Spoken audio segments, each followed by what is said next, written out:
근데 그러면은 지금은 뭐 여기 정착하는 사람들의 얘기였다고 하면 이제 두바이라고 하는 나라 있잖아요. 네.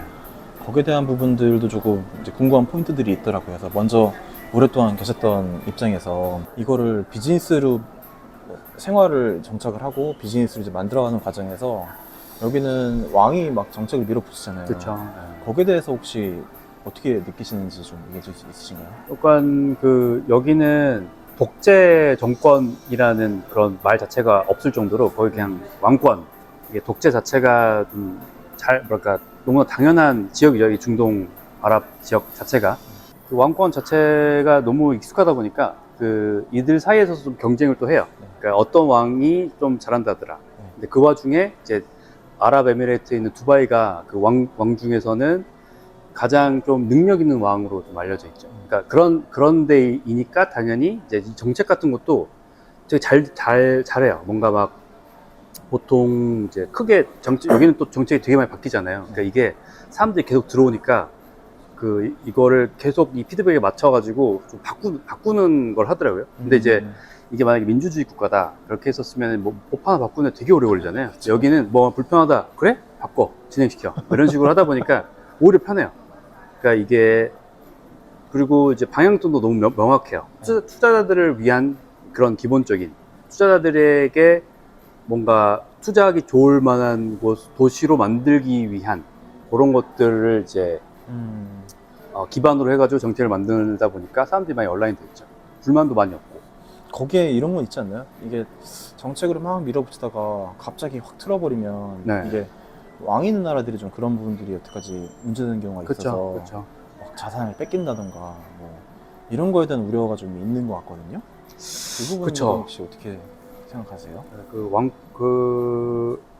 왕족, 그러니까 특히 왕족, 그죠? 왕족을 잘못 건드리면은 사실 그런 리스크가 있긴 있죠. 예를 들어서 최근에 인도 사람이 좀 돈 많은 인도 사람이었어요. 그 사람도. 근데 번호판이 한 자리인 차를 본들 한 자리면은 돈이 말도 안 되게 많거나 아니면 왕족이거든요.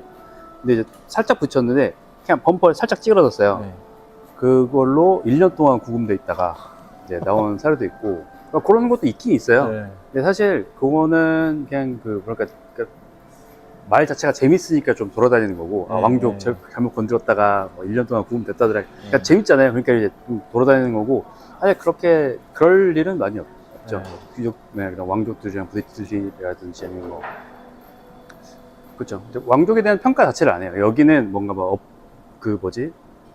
approval rating, 그러니까 지지율에 대한 걸 아예 모르더라고요. 그러니까 지지율? 왕을 왜 지지해? 그냥 따라야지. 그러니까 이런 사고방식이 완전히 네, 다르네요. 아예 다르죠. 외국인들은 사실 각자 나라에 그런 게 있을 텐데 또 여기 오면은 그런 게 싹 사라지고 얘기하신 것처럼 지지율에 대한 개념 없어지고 그렇죠. 그냥 왕이 하니까 거기에 맞춰가지고 내 상황을 대입하는 방식으로 그렇죠. 가나 보네요. 그러니까 여기는 전략이 일단 두바이를 오고 싶게 만든 다음에 마음에 안 들면 나가 이런 스탠스입니다. 그러니까 여기서 일하는 사람들이 가장 두려워하는 게 추방이에요. 난 여기서 최대한 오래 붙어서 돈을 벌고 싶은데 이제 추방을 시켜버리면 그게 안 되니까 기회에서 멀어지는. 네, 그렇죠. 추방이 되면은 돈을 못 버니까 최대한 추방 당하지 않기 위해서 법을 다 따르는 거예요. 그런 식으로. 그쵸. 이게 기회를 주는 거가 사실 여기 주변 나라들은 나라가 다 뭔가 상황이 안 좋아서 그렇죠. 기회를 누군가가 준다 그러면은 거기에 이제 매달려 있어 뭔가 하고 있는 게 더 좀 성공률이 높은 그렇죠. 그런 상황에서 만들어주는 것 같아요. 근데 그렇다고 해서 두바이가 유일무이한 것도 아니에요. 여기 사우디아라비아도 있고 네. 카타르도 있고 이제 두바이, 뭐 아부다비 이렇게 해가지고 서로 경쟁을 해요. 또. 네. 다 이제 물론 뭐 도시이기도 하고 국가이기도 하지만 하나의 다 왕이거든요. 네. 왕끼리 이제 경쟁을 해서 누가 더 많은 뭐랄까 인구를 데리고 오고 경제를 누가 더 많이 규모를 쌓아 올리느냐 이런 걸로 경쟁을 하기 때문에 최대한 관광객들을 아니면 뭐 근무하는 사람들을 유치하려고 많이 하죠. 그러니까 일단 조건 자체는 좋게 만들고 좋은 일자리를 만들어주고 뭐 일 환경 뭐 제일 좋은 돈을 주면서 이제 이런 식으로 기회를 이제 제공하는 대신 뭔가 이제 우리 정책을 잘 따라라 이런 식으로. 그러면은 여기에 정착할 때 이런 거 꼭 이렇게 알아야 된다 하는 그런 팁 같은 거 있으세요? 팁이요? 네. 살면서 이제 한국인들 같은 경우는 뭐랄까 그 바겐을 할 일이 많이 없잖아요. 네. 예를 들어서 가격이 정해져 있으면 똑같이 이렇게 하고 중고 거래 정도나 네. 내고 그죠? 내고를 하는데 이제 여기는 웬만한 걸 다 내고를 해야 된다. 그거 상당히 뭐든지. 피곤할 수 있겠네요. 네, 그렇죠. 예를 들어 심지어 뭐 렌터카 네. 가격 정해져 있잖아요.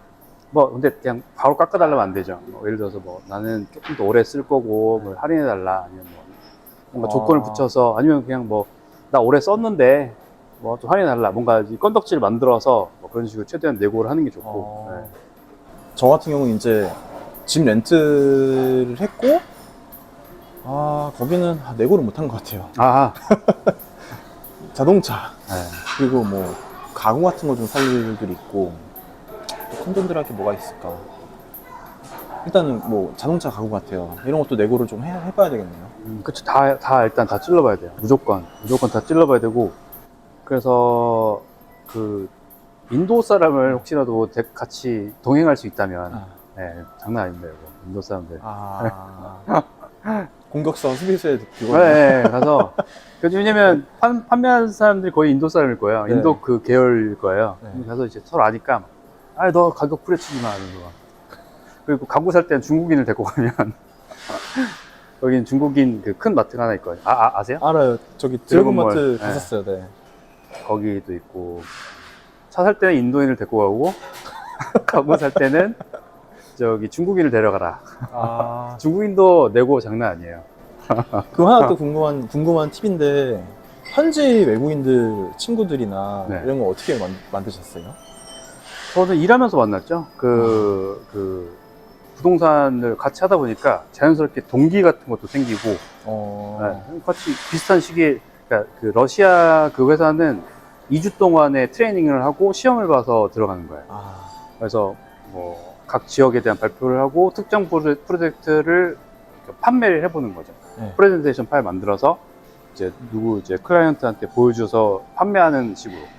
그래서 이걸 통과를 해야 이제 근무를 하는 거예요. 이런 거를 같이 하다 보니까 막 정도 쌓이고. 그러면 이제 한 명은 바이어 입장에서 같이 테스트도 해주고 네, 연습을 이렇게 하는 거네요. 그렇죠. 그 교관이 있어서, 그러니까 트레이너가 있어서 그래서 이제 그 사람이 심사를 해주죠. 그래서 부족한 부분 얘기해주고. 그러면 영어나 이런 기본적인 소통은 어쨌든 돼야지만 뭘 할 수 있는 거죠. 그렇죠. 영어는 근데 기본으로 해야 돼요. 그쵸, 여기에 언어고, 여기 있는 사람들은 외국인들이 많다 보니까 기본적으로 언어를 이제 2개 이상을 하죠. 네. 하나만 하는 사람은 거의 없어요. 근데 이제 캐닝 같은 경우는 영어 언어는 어떻게 지금 돼 있어요? 저는 영어랑 한국어는 이제 원어민처럼 하고, 네. 스페인어, 중국어, 일본어 이렇게 하고. 근데 스페인어가 그나마 중급이고, 중국어, 일본어는 그냥 내 의사소통만 여행 가서 그냥 맥주 하나 주세요. 이런 식으로. 그러면 영어, 스페인어로 비즈니스를 할 수 있는 정도라고 보시면 되겠네요. 그쵸. 영어로는 가능하죠. 스페인어는 뭔가 관계를 쌓는 정도는 할 수 있죠. 뭔가 뭐 설명은 못해요. 그걸로 비즈니스는 못하고. 그러면은 어쨌든 두바이에 좀 살고 계셨다가 또 이제 한국에 넘어가시고, 그러면 좀 아쉬운 점도 있으실 것 같고, 네. 뭐 좋았던 점, 안 좋았던 점 이런 것도 있을 것 같은데. 뭐 아쉬운 점이라기보다는 일단 여기에 더 자주 그러니까 오게 될 것 같아요. 그러니까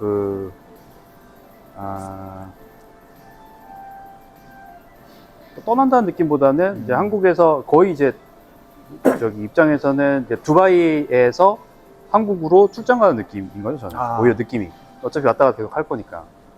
그래도 뭐 그거에 대해서 큰 생각은 없습니다. 그럼 계속 왔다 갔다 이제 하시겠네요. 그렇죠. 아마 그럴 일이 더 많아질 것 같아요. 일단 상의를 해봐야 되겠지만 아마 그냥 대충 그려본다면 좀 자주 오게 되지 않을까. 최소한 분기에 한 번? 정도 오게 되지 않을까.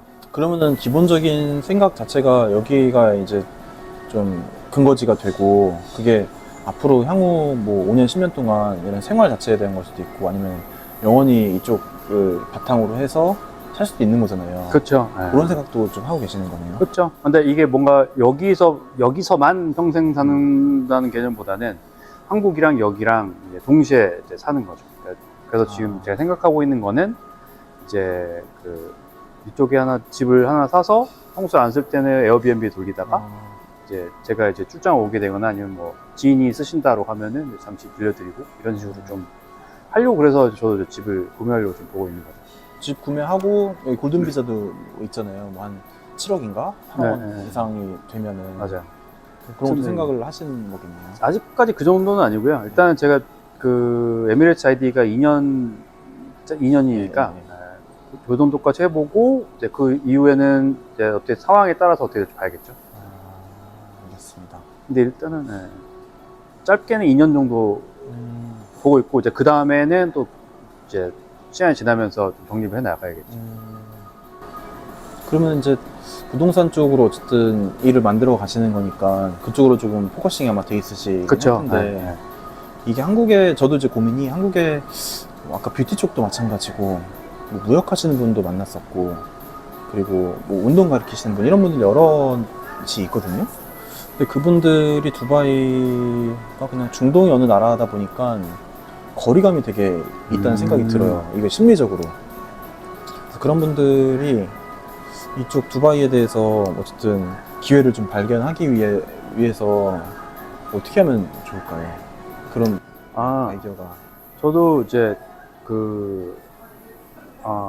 러시아 계열, 그러니까 러시아 그 CEO가 뭐 연설할 때 좀 들었었던 게 있는데, 처음에 러시아도 두바이에 대해서 크게 관심이 없었대요. 그러니까 지금 러시아 사람들 엄청 많잖아요. 많죠, 네.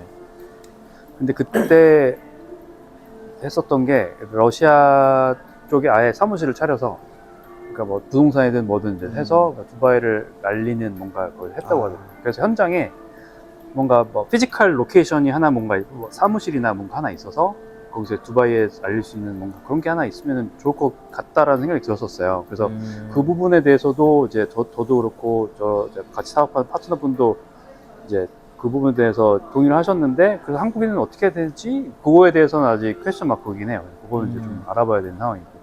근데 가장 효과적인 거는 그래도 현장에 와서 봐야 되는데 볼 수 없다면 뭔가 그런 별도의 공간이라도 만들어서 보여주고 홍보할 수 있는 공간, 이걸 기반으로 뭐 디지털 뿌리거나 이런 식으로 좀 하는 게 효과적이다라고 얘기하는 걸 들어본 적은 있어요. 물리적인 뭔가가 어쨌든 있어야 사람들이 그쵸. 와서 지나가면서 보기도 하고 네. 이렇게 시작이 되는 거네요. 그렇죠.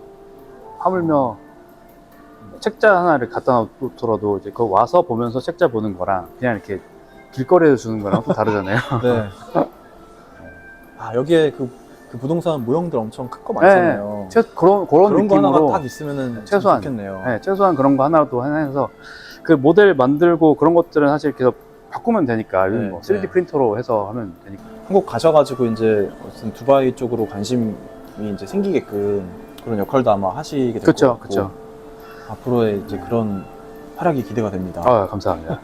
열심히 저는 해봐야죠. 여기서 이제 온라인으로 일단은 먼저 만들어가고 있는 중인데 앞으로도 계속 이런 소통을 좀 하면서 저도 여러 분야의 사람들이 여기 한국에 막 자리를 잡아가면서 이 두바이에 좀 한국인의 이 커뮤니티 이런 것들이 조금 이렇게 힘이 좀 생겼으면 하는 생각이 있거든요. 기회가 이렇게 많이 있는데 여기 한국인들의 참여가 거의 없는 상황이잖아요. 그렇죠. 그래서 그런 식의 이제 뭐 협력을 만들어갈 수 있으면 좋을 것 같습니다. 혹시 알겠습니다. 그러면 마지막으로 하고 싶으신 이야기가 있으실까요? 일단 저는 여기 두바이에 대해서 뭐 기회도 그렇고 뭐 너무나 좋은 땅이라고 생각해서 이제 오긴 왔지만, 제 친구, 그러니까 아까 말씀드렸었던 저 친구랑 네. 그 친구네 형수님 집에서 좀 친세를 졌었거든요. 네. 일단 이 자리를 빌어서 그분들에게 좀 감사하다. 그분들 때문에 그래도 이렇게까지 그래도 1년 동안 뭔가 하고 세팅하고 뭐 결과는 어떻게 될지 모르겠지만 그래도 여기까지 올 수 있었다라고 감사한다는 말씀 드리고 싶네요. 알겠습니다. 그 친구한테. 그런 분들이 나중에 진짜 기회를 만들어준 분이다 보니까 그렇죠. 나중에 진짜 회사 막 잘 성장시키고 이러시면은 되게 뿌듯하실 것 같아요. 그렇죠. 근데 그 친구랑 사업을 같이 할 거예요. 네, 이거를. 지금 그래서 사실 근데 그래서 그 친구가 부른 것도 있죠. 사업을 같이 하기 위해서. 그럼 사이트 링크 같은 거 있으시죠? 이제 만들어야 돼요. 만드시면 제가 여기다가 같이 이렇게 영상 에다가 같이 띄워놓을게요. 그래서 네네. 어쨌든 관심 있는 분들이 뭐 직접 컨택도 좀 되고 그러면 좋을 것 같아가지고 저 나름 채널 열심히 키우면서 또 홍보할 수 있는 것들은 찾아가지고 네네. 또 그렇게 역할을 한번 해볼게요. 알겠습니다. 감사합니다. 네. 그러면 오늘은 이렇게 하면 되겠죠? 네네. 네, 여태까지 리얼 에스테이트 캔 회사를 만들고 계시는 여기 캔님이었습니다. 인사드리겠습니다. 네, 감사합니다. 감사합니다.